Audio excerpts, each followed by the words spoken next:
everybody, and welcome to our news update for the week of June 23rd.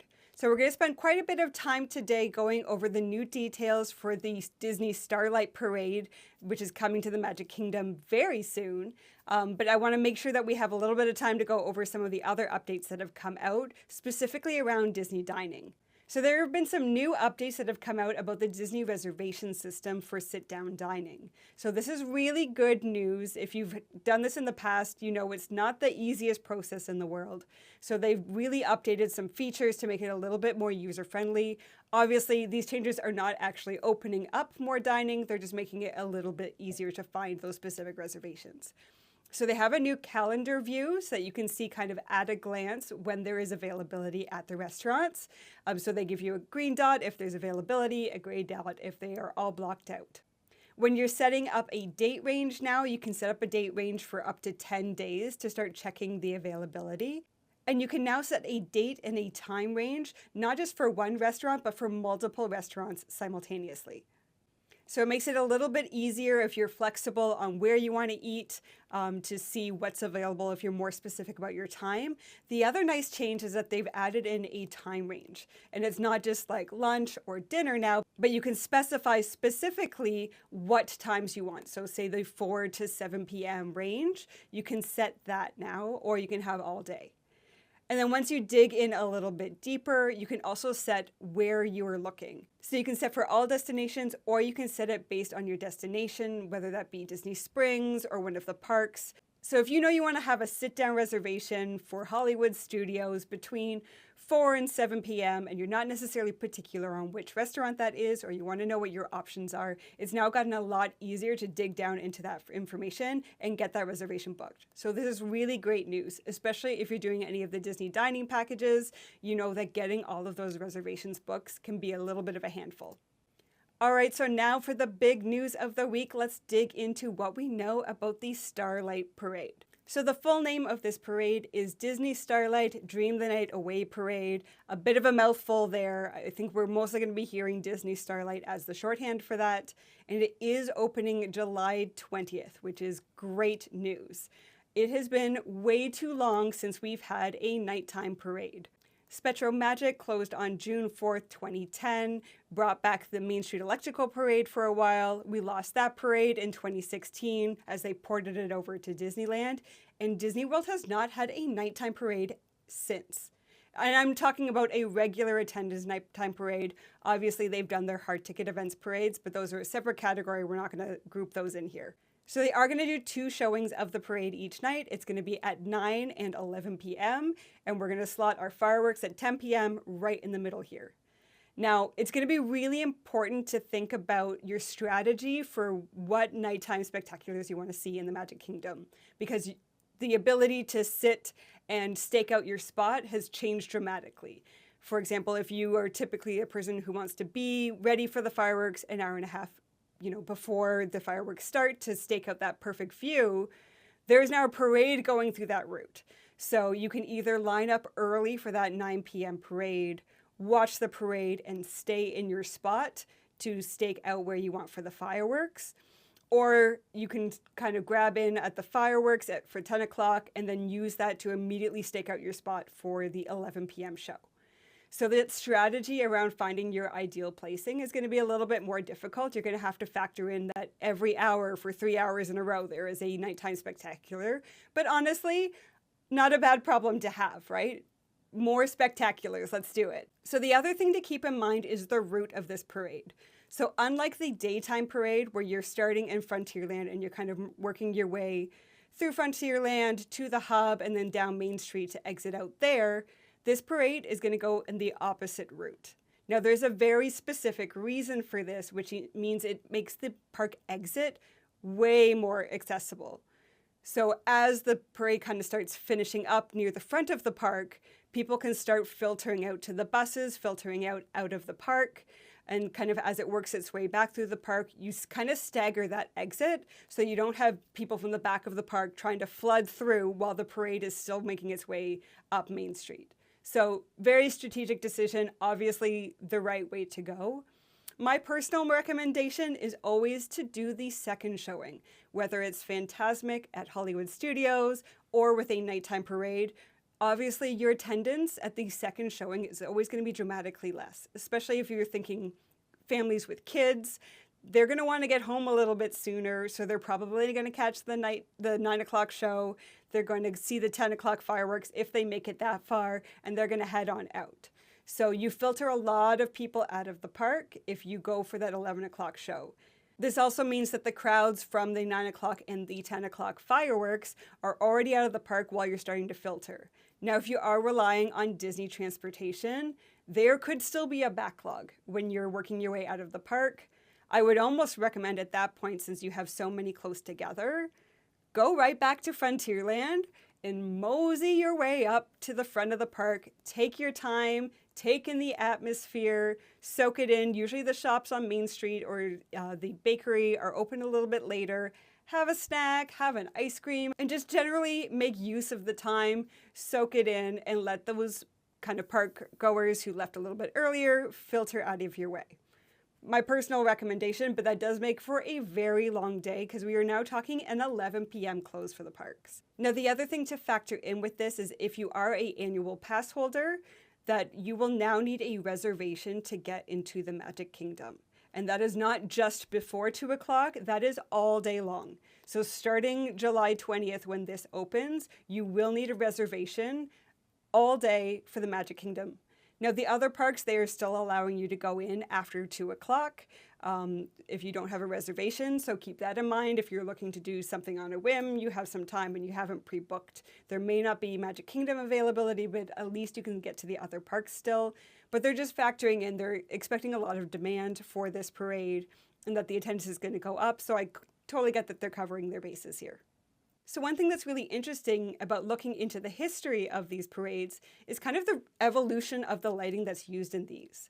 So actually going back to the original Main Street Electrical Parade, they used some very interesting things. So obviously incandescent LED bulbs, nothing mind-blowing there, but they actually used liquid neon and UV lighting in that parade. And then you move ahead and you start looking at SpectroMagic, and they started integrating fiber optics on top of the LED and the incandescent lights. Then popping out of the Magic Kingdom for a little while and looking at Disneyland, they had the Paint the Night Parade, and this one was, from what I can see, exclusively LED lighting. But it was kind of the latest and greatest in LED technology, so that parade is super vibrant. Like the colors are very bright and rich, as opposed to some of that kind of incandescent lighting that gives you more of a hue of the color, but not that really intense like blues and reds. So looking forward to this newest parade, again, they're kind of adapting and going to the next evolution of lighting here. So the Blue Fairy is going to be a theme throughout all of the floats. So the Blue Fairy's light will kind of traverse the entire parade, and they're using points of light to get that across. And then the other thing that they're incorporating is these curved LED panels so that they can put some motion into this parade on those lighted panels, as well as during the actual motion of the parade itself. So cool progression. I love that every time they do this, they're kind of iterating on it and they're introducing new factors. So I really want to see how this all comes together. So as far as the floats themselves for this parade, I've been going through some of the concept art here and I'll keep that running through.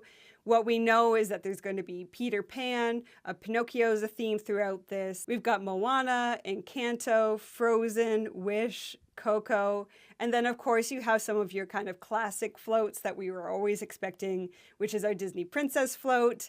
And then of course you have to have your classic characters. They need to kind of sum up the whole presentation.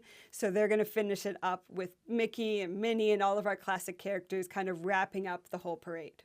The other thing they're doing for this is they're bringing in a brand new musical score. So they're not giving us a lot of information about this. They're more so saying that if you are a fan of Disney, you will recognize themes throughout the whole thing. So they're kind of integrating different pieces of musical work from the Disney catalog into this new theme. So once that comes out, you can be sure that I'm going to be digging into that and trying to pick out every little theme that I can find. So we'll have an episode going through what we discover there. Now, another thing to keep in mind with this parade is this will not run during hard ticket events. So once we get into Halloween season, which typically starts in August these days, and all the way through Christmas, on any night with a hard ticket event, this parade will not be going on. That is important to note for two reasons. One, if you're going to a hard ticket event, do not expect to see this. They typically have their own dedicated parades for those events. But the other thing, and I learned this the hard way when I went last November, is that for the nights that it is showing, that it is actually happening in the park, especially when you get to the point where, there's 3, maybe 4 nights where there's a hard ticket event that week, the crowds become quite intense because everybody who is there over that week has this, this 1 or 2 nights where they can go and see this parade. So everybody is there simultaneously. So that is something to keep in mind, even if you're not going to the hard ticket events, is that if you want to see this parade, if you know that those are happening and that they're going to be busy, it's going to affect your ability to get these spots. So you'll at least have to stake something out fairly early to make sure that you get that view. And the last thing I want to talk about is they brought out new merch for the parade. So, of course, Disney never misses an opportunity to bring out some new merch. And honestly, we keep buying it, so I can't blame them. I think my favorite of these is, unsurprisingly, the new ears. So I really like the design of these. They are light up ears. So where you see the pixie dust there, that will light up. So that's a nice little feature there. You've got Tinkerbell on the ears, which is super cute. The other thing that's interesting with this is because it has the built-in battery pack, that bow is removable. And honestly, I don't know about you, but I would love to see this feature more. I love mini ears. I'm all about it. I do love the big bow, but I do think that there are a lot of people who would love it to be Mickey ears in this similar themes. So why not make that bow removable and have it appeal to a kind of a wider market there? I think that's a really great idea. I'm curious to see how often we will see these ears without the bow in the parks. If you've been to any Disney park at any point in the last decade, you know that bubble wands are a thing. Whether it's during the day or at the nighttime spectaculars. I find usually by the nighttime spectacular, the lights are still going and the batteries are fine, but the bubbles are long gone, which is not the worst thing in the world. But there is a new bubble wand coming out with the parade. You've got Mickey's hand kind of holding that. It does light up and has different patterns, so it will react to the parade as it's going by. So that's a cool feature. I think that's going to be a huge hit with the kids. So kind of budget that in if you're taking them because they're probably going to ask. The last 3 have a very similar logo and look to them. So you have a throw, you have a t-shirt, and then you have a pin with that kind of standard Starlight Parade logo to it. Very nice artwork. I think they'll sell very well. Good coloring, but nothing kind of groundbreaking on those ones. The other interesting thing about this one is the food component. So there is a specialty popcorn available for the parade. So this is going to be at the confectionery where you can get kind of those custom-made popcorns. So this is going to be, and I don't know how I feel about this, but it's going to be bubblegum and blue raspberry flavored. It's going to have M&Ms, mini marshmallows, and then a white chocolate drizzle over top. So thanks to the Disney Food Blog for this photo of it. The colors are super vibrant. They obviously lean right into kind of the theme and the color scheme that we're seeing throughout the whole parade.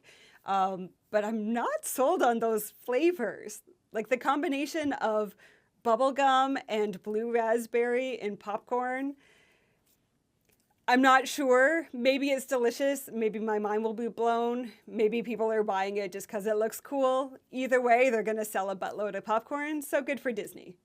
So that's all that we know so far about the parade. Obviously, it's starting quite soon. We are less than a month away at this point. It has been way too long since we've had a nighttime parade at the Magic Kingdom. It was always a key component to a Disney trip for me from my childhood. I kind of, from when I started going, went back and forth between Main Street Electrical, Spectro Magic, back to Main Street, and then I did get to see Paint the Night in Disneyland once. All of them are stunning, always a huge, iconic thing for Disney. You know, a lot of places do fireworks shows, a lot of places do stunt shows. that nighttime lit parade is something that's quite unique, I find, to Disney. So good on them for bringing it back. Hopefully I'll get a trip on the books soon that I can go down and see it in person for myself. So thanks so much for joining me again this week. We come out with these every Wednesday at 6 o'clock. We do have some ride-through videos that are going to be going up soon. I kind of have a stockpile of those for my last couple trips, so those are upcoming. Make sure you like, subscribe, and hit that notification button so that you don't miss a single video, and we will see you next week.